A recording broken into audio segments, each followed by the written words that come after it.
क्या हो अगर जिस तरीके से हम अपना खाना उगा रहे हैं वही हमारे सबसे कीमती संसाधन यानी पानी को धीरे धीरे खत्म कर रहा हो।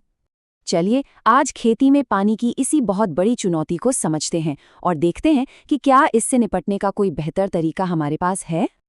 हम सबने ये सुना है ना कि जल ही जीवन है, लेकिन जब बात दुनिया भर के करोड़ों खेतों की होती है तो ये छोटी सी कहावत एक बहुत बड़ी और उलझी हुई समस्या बन जाती है। जरा इन आंकड़ों को देखिए, ये सच में चौंकाने वाले हैं। हमारी धरती बाहर से नीली दिखती है, लेकिन उस सारे पानी का 97% तो खारा है, जिसे हम इस्तेमाल नहीं कर सकते। और जो सिर्फ 3% ताज़ा पानी है, उसका भी ज्यादातर हिस्सा बर्फ के पहाड़ों में जमा है। मतलब हमारी पूरी दुनिया बस पानी की कुछ बूंदों के सहारे ही चल रही है। तो यहीं पर एक बड़ा अजीब सा विरोधाभासिक पैराडॉक्स सामने आता है। अगर धरती पर इतना पानी है तो फिर पानी की कमी क्यों? बात बस इतनी सी है कि पानी का होना और पानी का सही जगह और सही समय पर होना, ये दो बिल्कुल अलग अलग बातें हैं। सोच कर देखिए, दुनिया के कुछ हिस्सों में इतनी बारिश हो जाती है कि बाढ़ आ जाती है, और ठीक उसी वक्त दूसरे हिस्से पानी की एक एक बूंद के लिए तरस रहे होते हैं। पानी का यही बंटवारा पूरी दुनिया में खेती के लिए सबसे बड़ी चुनौती है। तो चलिए अब बात करते हैं भारत की, जो पानी के इस विरोधाभास का एक जीता जागता उदाहरण है। यहाँ आपको एक ही साथ एक ही वक्त में पानी की बहुतायत और उसकी कमी दोनों की कहानियां मिलेंगी। और ये बात इस कहावत में बिल्कुल सटीक बैठती है कि भारतीय कृषि मॉनसून का जुआ है। ये दिखाता है कि हमारा देश किस कदर मौसम पर, उस अप्रत्याशित बारिश पर निर्भर है जो कभी बाढ़ ले आती है तो कभी सूखा। अब जरा इन नंबर्स पर गौर कीजिए। 1951 में भारत में हर इंसान के हिस्से में जितना पानी था, 2050 तक उसका 5वां हिस्सा ही रह जाने का अनुमान है। सोचिए, सिर्फ एक पीढ़ी के जीवन काल में इतनी बड़ी गिरावट। ये सिर्फ आंकड़े नहीं है, ये एक आने वाले बड़े संकट की घंटी है। तो ये जल संकट या वाटर स्ट्रेस आखिर है क्या? देखिए, दुनिया भर में ये माना जाता है कि अगर किसी देश में हर व्यक्ति के लिए साल भर में 1700 क्यूबिक मीटर से कम पानी उपलब्ध है तो वो देश जल संकट की स्थिति में है।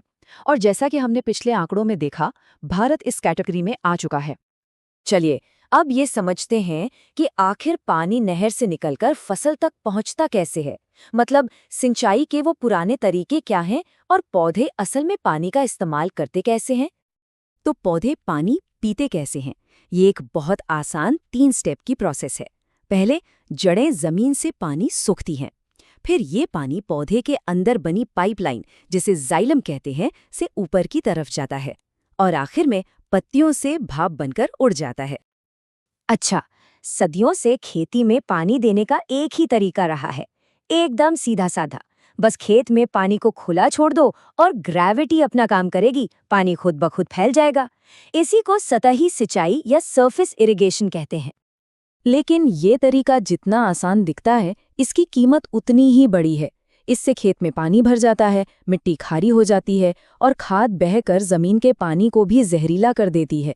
पर सबसे हैरान करने वाली बात तो ये है, इस तरीके में 60 से 65% पानी तो फसल तक पहुंचने से पहले ही बर्बाद हो जाता है। सोचिए, आधे से भी ज्यादा पानी तो यूं ही बेकार चला गया।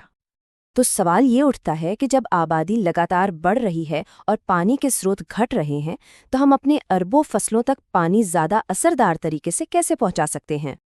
और इसी सवाल का जवाब हमें ले जाता है अपने आखिरी हिस्से में, जिसे हम कह सकते हैं सटीक क्रांति। यानी पानी पहुंचाने के लिए अब ज्यादा मेहनत नहीं, बल्कि ज्यादा समझदारी की जरूरत है। तो मिलिए माइक्रो इरिगेशन से। ये एक मॉडर्न कॉन्सेप्ट है जिसमें पूरे खेत में पानी भरने के बजाय पानी को बहुत धीरे धीरे बूंद बूंद करके सीधा पौधे की जड़ों तक पहुंचाया जाता है। तो यहाँ तस्वीर बिल्कुल साफ हो जाती है। एक तरफ है पूरे खेत में पानी भर देना, जिसमें ज्यादातर पानी या तो धूप में उड़ जाता है या बहकर बर्बाद हो जाता है। और दूसरी तरफ है ड्रिप इरिगेशन, जो एक डॉक्टर की तरह पानी की हर बूंद को सीधा वहीं पहुंचाती है जहां उसकी जरूरत है, यानी पौधे की जड़ों में। इसमें बर्बादी ना के बराबर होती है, 70% तक। जरा इस नंबर के बारे में सोचिए। इसका मतलब ये हुआ कि जिस खेत में पहले 10 लीटर पानी लगता था, वही काम अब सिर्फ 3 लीटर में हो सकता है। ये सिर्फ एक छोटा मोटा सुधार नहीं है, ये एक क्रांति है। और सुनिए, माइक्रो इरिगेशन का एक और जबरदस्त फायदा है, फर्टिगेशन। इसमें सिंचाई वाले पानी में ही खाद और दूसरे पोषक तत्व घोल दिए जाते हैं, तो पौधे को पानी के साथ साथ खाना भी सीधा उसकी जड़ों में मिल जाता है। इससे पानी भी बचता है और खाद भी। तो कुल मिलाकर इसका असर सिर्फ पानी बचाने तक ही नहीं है, इससे पानी और खाद दोनों की बचत होती है, फालतू घास फूस कम उगती है, मिट्टी का कटाव रुकता है, फसल की पैदावार बढ़ती है और किसान की मेहनत और बिजली का बिल भी कम होता है। मतलब ये हर किसी के लिए एक विन विन सिचुएशन है। तो आखिर में एक सवाल सोचना बनता है, क्या हम इस बेहतर टेक्नोलॉजी के साथ पानी की कमी की इस कहानी को पानी की प्रचुरता की कहानी में बदल सकते हैं? यकीनन ये एक ऐसा सवाल है जिस पर हम सबको सोचने की जरूरत है।